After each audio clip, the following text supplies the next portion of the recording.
When Ashmead School opened its doors back in 1952, it was one of the most modern schools in the UK. Today, former pupils and teachers return to reminisce about their experiences here. Well, we were blessed in a way, because a lot of the schools were still Victorian, nothing like the futuristic design of Ashmead was in 1952. However, the school did not stand the test of time, and its buildings have been continually replaced over the past 3 decades. Now, 60s and 70s were good. Beginning of the 80s, you could see the writing on the wall. This will be the last chance to bid farewell to the school before complete demolition takes place, to make way for a new academy. My God, you haven't changed. Nick Chalacombe and David Nugent attended Ashmead when it first opened in 1952. Oh, God. Good to see you. Good to see you. Nick. How many years? Oh, I stood in the hall. I thought 50 years ago was the last time I stood in that hall. What happened to Yes. the bike sheds and junior school building? Yeah, it's changed somewhat. And our playground? Yeah, yes. And the gymnasium's gone? It's all gone. All but one of the original 50s buildings fell victim to concrete cancer and have been replaced. Yeah, and it's going to even change even more. Look at that futuristic building they're doing for them. I think it's all changed. This was the upper school? Upper school, 3 stories. Yes. And that's the one which was obviously demolished because of the problem with the concrete. Yeah. Well, all of them. Yeah, well, they all were, And yes. down there was a 2-storey block, which was the lower school. Yes. Go on. Building school, this area. Well, building school there. So Well, that's a new building, yeah. that's a new building. The construction after hasn't followed any theme. There's no pattern, is there? No, it's no just pattern like at all. odd buildings. They used to make this available for the people who are interested in sport, or the playing fields during break time, because I used to come out and throw the discus, even in the lunch break. Yeah. There's no balls out No, here, no no. one's playing, they're No. just standing around as though No, they don't seem to be. there's nothing for them to do.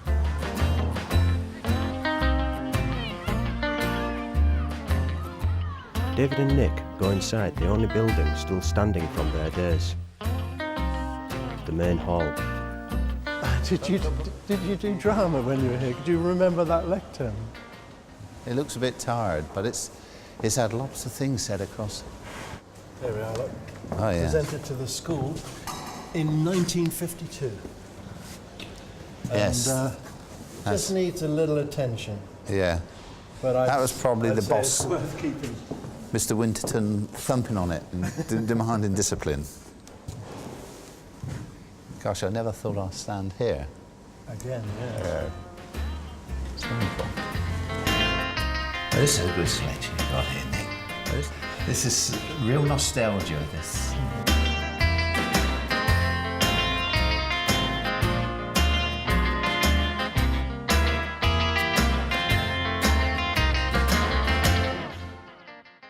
As soon as we came to Ashmead, they had this nice little book which was bound, Yes. You're a brave man to bring your report out. showing its age a little bit, but that's not bad. That's after right, 50 yeah, years. And in here were all the subjects and the teachers' comments. That's right. It says, a very willing and cheerful lad who has it in him to do really well if he works just that little bit harder. You could never do enough for them. In our day, the teachers were looked up to. They were like doctors, policemen, who else would it be? They were all, I'm going to say upper class, that's not what I want to say. Authoritarian Yep, people, they're people in authority you just respected. that's right.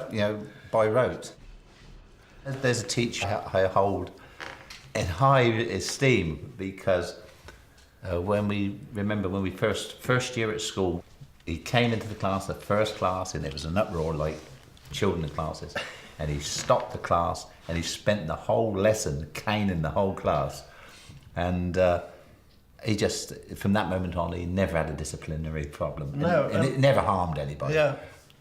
But they won't get away with it nowadays. It's a shame, because I don't think it harms. Don't think it hurts anybody. No.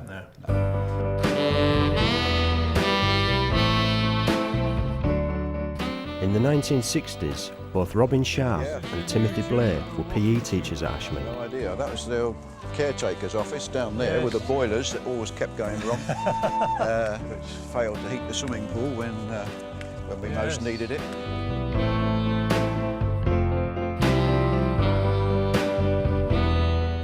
Over there is where the changing rooms were, and Yeah, the swimming all this pool here. and so Yeah. on. Yes, there's certainly been a good demolition job here. So the hole in the wall over there is probably where the pipes came through for the swimming, is it? Swimming pool heating. Could be. I should think that's the end of the swimming pool. Yes. Yes. Which was here, and the changing area for the PE department was just here. 60s and 70s were good. The beginning of the 80s, you could see the writing on the wall as far as PE not being big enough academic subject. No, it was less and less because it didn't give you academic success. So it was deemed not to be necessary. And the PE staff, Robin left. The PE staff went down from 5 full-time to 1.5, which made things quite tight. We couldn't quite achieve what we had achieved in the past. And then girls came to the school, which added a different dimension to PE, of which I found quite difficult. But there we are. Times change.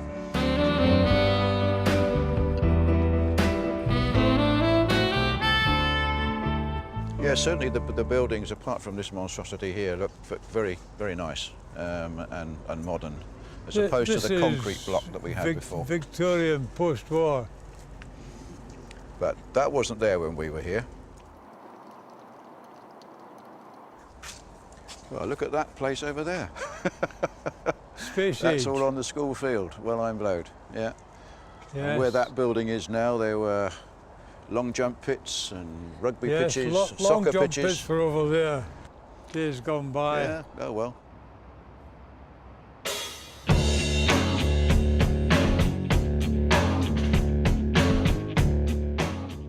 The 1970s was to see a vast change in school life at Ashmead. Especially in attitudes towards education and authority. I arrived here, I believe, completely naive to the world. Didn't know anything about sex or drugs or smoking or alcohol, completely unknown to my world. And yet in the next 6 years, that was filled in very nicely, all that piece.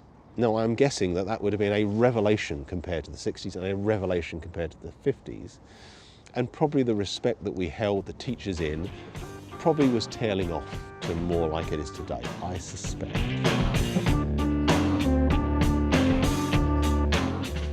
Ken Bruce and Steve Bell were pupils at Ashmead in the 1970s. Compared to the 1950s, the school was a radically different place. I only stayed a year because we weren't doing anything, were we? We had lessons that just turned into political debate, and after a year I left. But you're right, I remember the teachers were quite politically motivated as well. They're all very strong left-wing activists, every one of them. Yeah, it was quite strange. Big industrial change. 3-day week, and we used to start really early and finish about lunchtime. And then what did we do? Gone downtown, wasted our time? Yeah. Coffee shops, running around the city. Steve and Ken got away with a lot as pupils.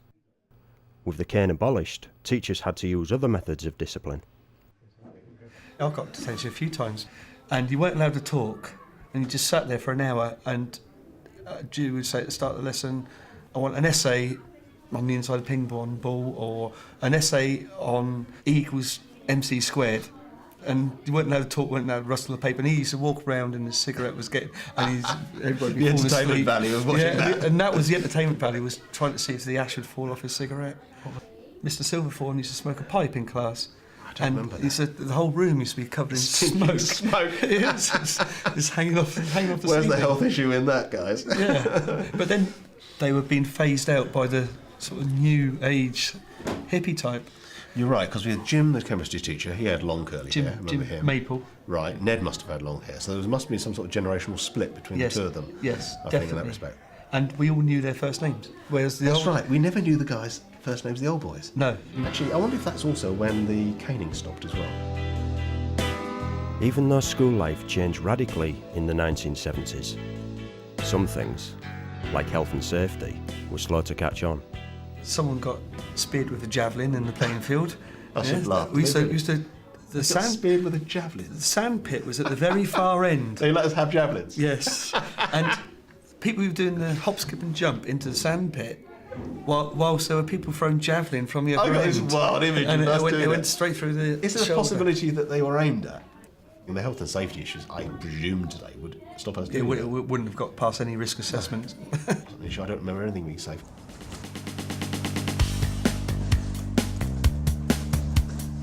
Today there is not only a new building but also a new name. The John Medeski Academy. So what we've got are 4 learning pods.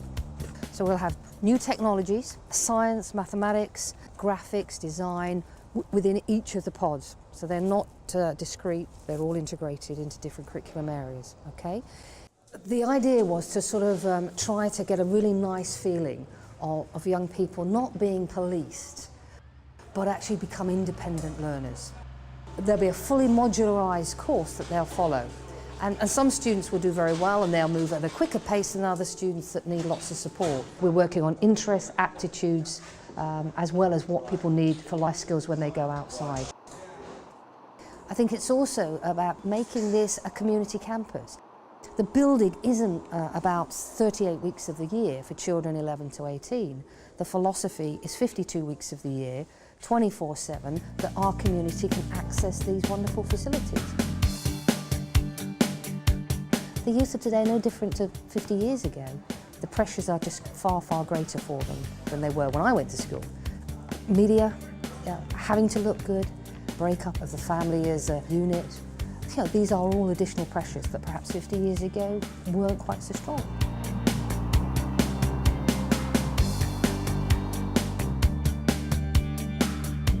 And now the final batch of students in these buildings also plan to share their memories with future generations. We thought it'd be a nice idea to bury a time capsule, so from 100 years now, that is to 2106, that children can open the time capsule and see how it was like for us in our year.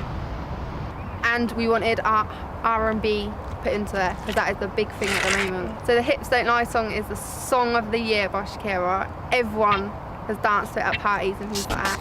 So it had to be in the time capsule no matter what. That just had to be the song in there.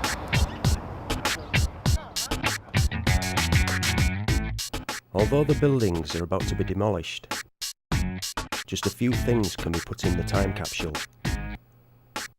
It's only the strongest memories that will live on in the minds of the pupils and teachers. Gosh, I never thought I'd stand here. Again, Yeah, it's wonderful.